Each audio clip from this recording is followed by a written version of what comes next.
So here we are Monday, took the weekend off of this thing.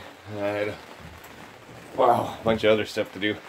So I got everything out, it's all gutted. I've taken that flush cutter, oscillator. I burned all the lips off that I wasn't needing up top there. You can see them, both sides.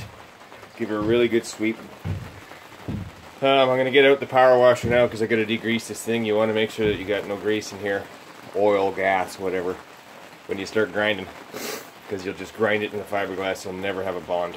It'll never work. So we're gonna put the old degreaser in the power washer, give her a good scrub with the brush, blow everything out, get it all cleaned up. Then we're gonna have to tarp it because the lovely Lake Cowichan weather is not agreeing with anything to do with boats or fiberglassing or fishing at the moment. So we'll get this one tarped off after it's power washed, get the heater in it, get it dried out, and probably go grab the materials for the stringers.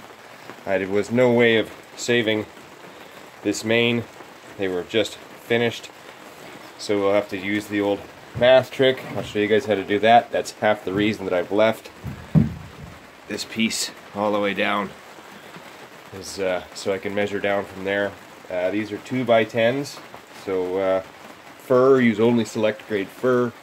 Yellow cedar if you can find it and it's kilned, but generally fir.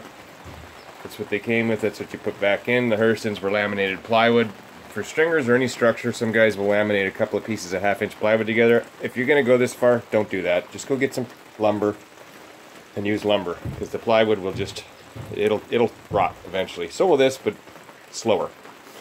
But if you do it proper and flood coat everything, it won't. Something I wanted to point out, this side was actually flood coated and glued, and you can see the wood on there. So when I get to grinding all the sides off, we'll get all that cleaned up. Versus this one, which was completely rotten and it just fell out. You can see absolutely no sign of any kind of glue or resin or anything. So, little key things that you gotta remember to do.